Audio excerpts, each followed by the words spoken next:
Hey, it's Jeff. Welcome back. Today we are playing a game. Um,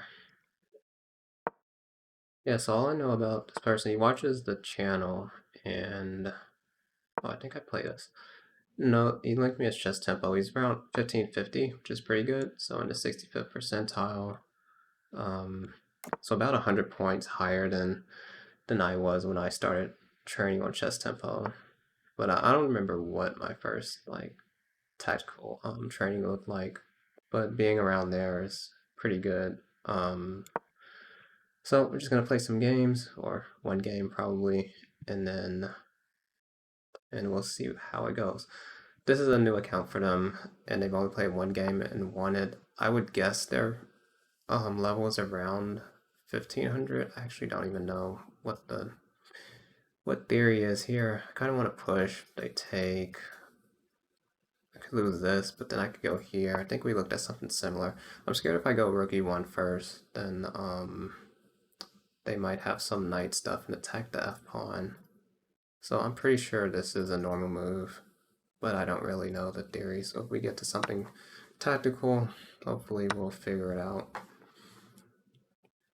But giving like that chess tempo rating, they are pretty decent at calculation, but they're generally slower at seeing tactical ideas quickly, like the basic ones. So I think their highest on Puzzle Rush is 23. So yeah, we'll see how it goes. And this is a 10-minute game, so eventually, like, we're pretty much already in time pressure compared to like a normal classical game. Now my instinct is just to play this, but I don't really think it necessarily does anything, although it could kind of get them off this diagonal because they move back and I push this, then they're off the diagonal and I could bring the rook here. So maybe that's the point. And also I guess I could develop the bishop here if I wanted, but this looks like a decent square to develop the bishop just because their knight would be pinned. Also make sure I'm recording. Oh wait, they move back. So I'll go here and stuff is probably fine. So this is attacked twice, but it's defended twice. Okay, I'm doing the, not necessarily a blunder check, but just noticing, right, when they move, you want to ask what can they do if they move again. And now I actually want to go here to try to set up this pin and to push this, which may or may not work. Cause like if I push and I take, they can trade queens, so I'm not necessarily doing anything special here. I move back, so keeping the pin. If they push this, I feel like that's a mistake because they're weakening the king because they want to castle that way. That's not good anymore. And so they would probably want to be castling that way if they push g5. But usually, like a lot of lower rated players, they would play a move like this to kick the bishop and get out of the pin. And then there's always the case where you'll see stronger players play this sometimes. And the thing is, they're just really good at knowing when to break the rules. So like if a low rated player plays this, good chance it's a mistake. If a higher rated player plays it, they're either playing someone that's low rated that they know can't take advantage of it, or they know some theory pretty well. Okay, so now they want to do a pin against me, so if they remove the knight, then they might be winning this pawn. So what should I do about that? I feel like I should just push this pawn to protect everything and also get a tempo on that guy. Also thinking about this maybe, but at some point the bishop would take that pawn. So I feel like I have to move this to protect the pawn. And it doesn't matter if they trade or not. And again, they can't take this pawn because they're pinned. So I feel like this was forced. Now they go here, so they're threatening some stuff. I can move back here with the bishop to protect that. And again, they can't take that because they'd be pinned. Now I wonder if this is probably a decent move for them, because they would be able to win a pawn. So they go here, I move back, and then they take. And they might even be getting the bishop pair as well, so black could be doing better, but I'm not sure. Because again, if they do that, they'd be up a pawn, but they castle this way, their king side is weak. And if they castle queen side, then the material difference doesn't matter because once you've castled opposite sides, the main thing is going to be whose attack is going to prevail. And my pawns are already kind of far down. Although if they push this, they're pretty much the similar situation. So it would just turn into who can attack the opponent's king most successfully. Okay, so they just don't want to take this and open up things. So I'll just retake this way. Again, they still can't take because of that. And at some point I might have this move, but they would just take at this point.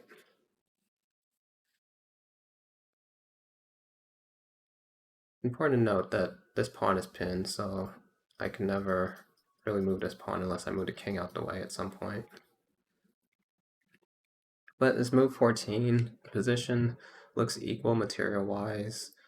In terms of the position, I'm not really great at evaluating positions.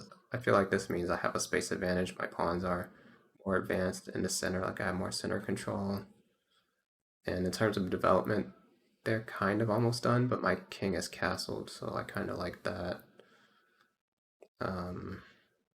And even if they castle it, they move this pawn, which I don't know when you call that a weakness or not, but a lot of times you don't want to move the pawns in front of your king as long as possible, which is again why I don't want to take with this pawn. I just want to take back with the queen.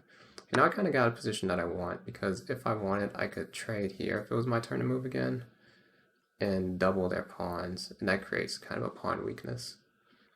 And it's because they're kind of closed positions, so knights are generally better than bishops in closed positions. I'm going into a lot of like positional talking, because usually, actually they do let me do that, and they are trying to castle that way.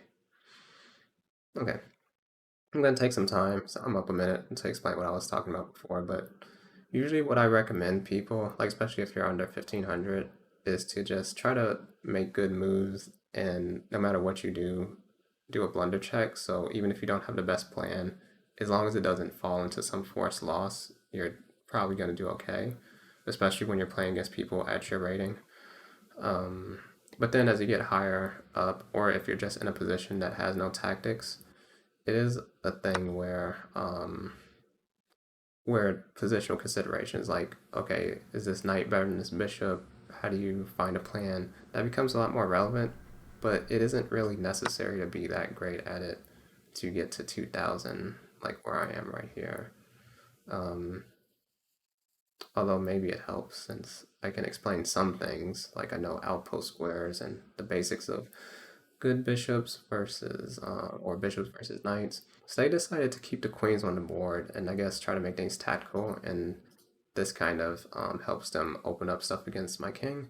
I'm not really worried about that ever. I could push this, although that gives them like an anchor that way. And again, I can't move this pawn, so they could have some sacrifices on g6, I mean g3, but I could move the king out the way at the right moment.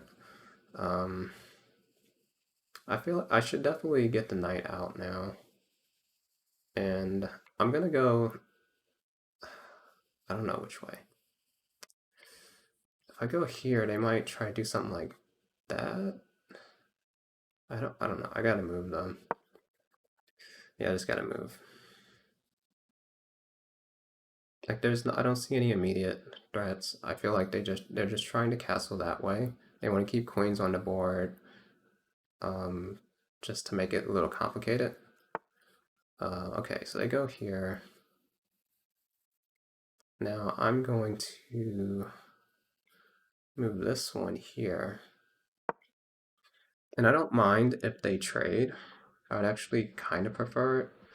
And then the only difference, because before it was like, okay, I have a knight, they have a bishop. If the position opens up, that alone would benefit the side with the bishop. But if we get these minor pieces off the board, then everything's equal piece-wise, and the only difference is they have double pawns. And a lot of times that's enough to win a game. Like you might put pressure on the pawns, and then it's hard for them to defend. So we'll see what happens. But that's like at all stages of the game. Like if you're just trying to learn how to plan, that's kind of what you do. You okay, so what do I do here? I'll take with the rook so I can plan to double rooks this way and attack that. Okay, what's going on here? I'm just gonna do this so I have a threat to win the queen. Although it would turn into a queen versus two rook situation. But I feel like this is pretty good. Now I'm gonna set up a tricky move. Wait, I should probably, no, wait, okay. I could go here, threatening this, because they can't take because of the pin. But the problem with that was I can't attack any other pawns with that. That's just like a one move threat they could defend against. If I go here, if they try to do something like that, I'd also have the option to take the pawn, although here I would just do that anyway. But then I notice if I go here and they take the pawn, that falls into a trap because I go here. And if they go here, it's checkmate, and if they move out the way, I win the rook. So I'm going to go here, which threatens this because of the pin, but if they take, then it also falls into a trap. And if they move this rook, it also falls into a trap. So you want to set up moves that kind of leaves them a room to go wrong while not being a bad move, because queen f5 and queen h3 are probably similar moves. Like maybe the engine will find some weird tactic that first one, or maybe this is a mistake by me. But sometimes you just don't see a difference between two moves. And there's a clear, you see there's a whole lot more threats underneath the variations when I go to h3 than if I were to just go to f5. Because if I go to f5, well, this pawn is already guarded. Like, so right now they might think that I just give them a free pawn or what they need to do. So there's a whole lot that they have to think about now. But they might just see the main threat. I don't know. And also, having the C file open is pretty good for me. So it's a semi-open file. So that's how you know where to put rooks. Like rooks like open files, but if you don't have open files, put them on semi-open files. Just like I said, this could be dangerous for me, and I would have to do this. And back when the bishop was here again, if this pawn was moved, they could just get a rook here at some point. But yeah, so it seems like I have like all the momentum here toward initiative, I guess. I'd actually fall for it. And I don't need to take this pawn. I can just go here and I cannot take that. And maybe I'll have this pawn pick up later in the variation, I'm not sure. And it might just be winning me a pawn. I don't think I'm, or maybe two pawns. Because at this point, okay, I could take, and then they could take back, and then I could go here, probably. Like, I don't really see anything much better than that. So I'm already up a pawn, so at this point, the goal is to just trade down and win the endgame. So if they take with the queen, I'm happy because I can get queens off. So they take that way, which is definitely better for them. Now this pawn is hanging, and this pawn is hanging. So do I want to go here and allow them to take this?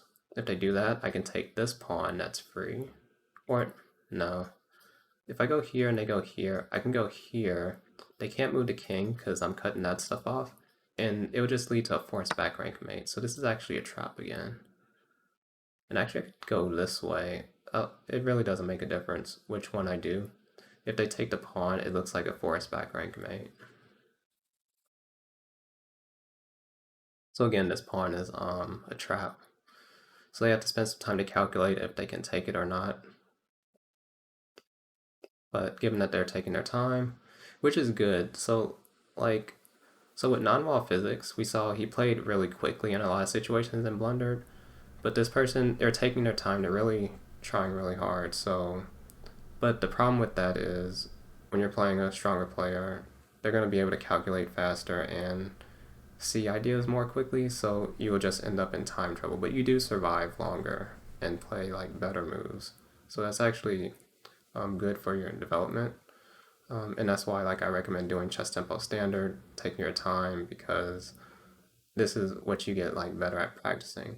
Now, speed comes with like a lot of practice over time and then just learning patterns. But you definitely don't get this kind of practice if you play too fast or if you don't take your time on like some chess tactics. Okay, so they don't take the pawn, that's great.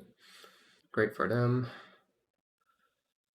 Now I can look into checks and put in the queen here, but maybe that's actually a decent plan. Wait, they go here, they go here. That's kind of annoying. I'm just gonna move it on back down here. If they go here, I could take and hopefully try to trade queens. I want to at some point play f3 and then build this like strong pawn chain. Okay, so they go there. I could go here, and again, the pawn is a trap because I would get that rook. And I'm almost threatening something like that. Not quite yet, because they would just be able to take. Also, where my arrows go? Okay, there they are. Never running out of time, so this is turning into a bullet game. Technically, right now, it's like a blitz game. But we're up 2 pawns, so all I need to do is just stay solid. Like, I don't have a game plan. Like, maybe I should, but at this point, it's enough to win. I just have to not blunder. That's that's pretty much the win condition. Just not blunder and trade pieces. And they just gave me what I wanted. I want to trade. Now, queen endings are actually kind of tricky. Um, there's like all these perpetuals and stuff. So I actually do have to be a little cautious. I'm gonna complete the pawn chain though. Now they're under a minute. Also, Eric Rosen might point out this is Connect 4. Okay, so now I am worried about perpetuals. If I go here, I wonder if that actually is a perpetual for them. No, I don't think it is. But you know what? We're gonna push this pawn. We might lose some pawns, but we're gonna the idea of this is if they do all stuff like that, I can come back with this. So I'm expecting to lose a pawn. I'm gonna go here, protect this pawn, attack that pawn. And yeah, we'll see what happens. They can take those pawns, I don't really care. But I'm gonna take this one. What they should do is keep an eye on this pawn so that when I take, they have a chance at promoting those pawns. And they may or may not be doing okay there. But with 30 seconds left, they're not going to be able to do anything. As long as I avoid a perpetual now, it's like they're going to flag. Okay. But this was actually like their best line to go into where they turn into a queen ending because admittedly those are actually pretty difficult for me. Like queens with lots of pawns, even when you're winning, you can like you see, I went from 1 pawn +1 to down a pawn. I mean, to just having 1 pawn up. Oh, they just hung the queen, and they resigned. All right, good game. Let's see what the accuracy. And at that point, it wasn't like um, a typical low rated mistake. That was just they had no time, so you end up making some mistakes like that. You can't do anything about that. I mean, you can kind of try to minimize it by doing more tactics, but that's like an understandable blunder. Like the game was lost, like you see at this point already. What move is this? I can't see what thing. Oh, no, move 15. Like I already had like a pretty sizable advantage, and it might. In terms of like looking at the evaluation, it seems like I was about to say it seems like it does. It has to do with the pawn structure. They actually talked about best to avoid doubling pawns because it weakens the pawn structure. So that's what like the Chess Insight says. Yeah, I didn't like my knight developing move. Yeah, just build up like good advantage. And this tactic, I don't know if they could have done anything about this, but yeah, at this point, like I was just doing okay, and I just made, and it's tough to actually play on in these queen endings. So like even for me, like I wasn't sure if I would get away without it turning into a draw. So yeah, this was a. If I had to say like why did I win this game, what was like the major mistakes? It's actually hard to say. I will say at this point, I felt pretty comfortable because I can force them to double their pawn, so I felt like this weakness was the main difference. But but beyond that, they castled, and I don't know, because I have better space, I have better piece activity. Like this is bad piece coordination, just having this rook here. It's like a defensive piece, whereas all my pieces are like perfectly positioned to attack their king. Like this rook hasn't moved, so even though they have like an open file to try to attack my king with, they're not really making much use of it right now. They're not making maximum usage of the semi-open file and this pin on this diagonal, so this is literally the perfect place for all these pieces. And it was so much so that this pawn was just never able to be taken like easily. They're always going to be given something up, and I think calculating some of those lines are probably what made them have to run down the clock, I guess. But overall, like getting to the queen ending, I do feel like was the right choice. But then they just had no time to be able to convert. So yeah, so was it like, so I would have predicted that it would just be a basic tactical error, and we don't count this like queen move at the end, hang the queen as that wasn't really why the game was won or lost. Oh, it says this is a knight though. Oh, it's because like you go here and then you get like this, so I did miss some stuff. Um, Analysis. Yeah, you go d5, so you get some puzzle rush tactics. Because if the knight moves, then you have this, and you're about to win that. Also, in Puzzle Rush, when you're doing this kind of tactic, you can't just assume you're gonna take the bishop next move because they could always do this and then you would lose your queen if you're free-moving. So you always have to wait if they have a knight move because you might have to do something like this first. So that's one kind of Puzzle Rush trick to be aware of for those kind of tactics. But I miss it, so you see even I need some like more tactical work, and that's pretty much all I do is tactical study these days. Yeah, other than that, it's hard to say what we need to be improved. Like at this point, I would probably say they need to work on a little bit in this opening in particular, because this is move 7 and they fell into what I would imagine is a typical opening trap here. So I don't know the theory for this, but I would be looking at like the game database and seeing what moves were like, let me see.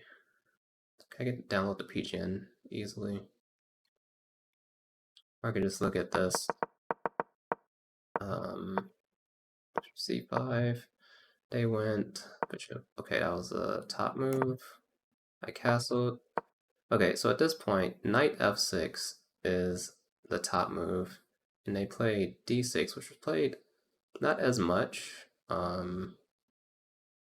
it does seem to score better. So okay, so that might not be too bad. And then they played top move. Top move. Oh wait, and this was a point where it was actually like a blunder though. So you know what? This d6 move is kind of giving me like, I don't know. I feel like maybe look into just doing this. Like there's probably some reason why. I guess it's because it just attacks this pawn that's undefended, so it forces me to make a move to defend it, and then you play d6. Like if you do that, then the game is kind of different, like overall.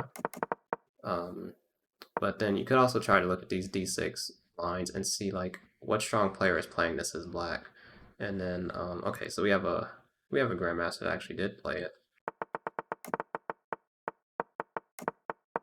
And what I would do, okay, I know you probably want to flip the board so you see it from your perspective. And what I would do is just like if you didn't want to try to memorize too many moves, but you did like this d6 move, just look at a grandmaster game and the line you played that's as close to the game you lost it as possible, and just notice where they put their pieces and the timings of what they do things. So like here, like maybe you're thinking, oh, I'm gonna take this pawn, and then they take and I go here or something because you've seen it in some other opening. But notice they just brought the bishop back, and that's probably an important move. Like if you do anything else, there's a chance that white might just have a good advantage. So So definitely try to take a look at master games in the openings that you play and just notice where they're putting their pieces, what pawn moves are they typically making, and try to copy that as much as you can. If you have like an opening book and stuff, that helps, or if you have someone that you watch that plays the openings you play, that can help. But yeah, this was like a game where you did make a technical mistake in the opening that I also didn't punish, but um, but yeah, it's just like I feel like everything you just want to work on some level. But I do think overall, like I did tell him, like try to get to around 2000 on chess tempo, like as a long term goal. Like as long as like he's still like 1500 one year, there's still a lot of room that he can improve his calculation. Um, and it is good because like I didn't see like a very basic tactical blunder, which is typically what you see like towards the 1500 level. That's why I think he should have no problem getting the 1500 rapid. He's pretty strong. They're just little things that could be optimized, I would say. Okay, this game, I mean, this video has been going on for about 26 minutes. Hopefully this was helpful. You know, he wanted me to give my thoughts and so on. So yeah, that's all I got for now. Hope you enjoyed. See you in the next one.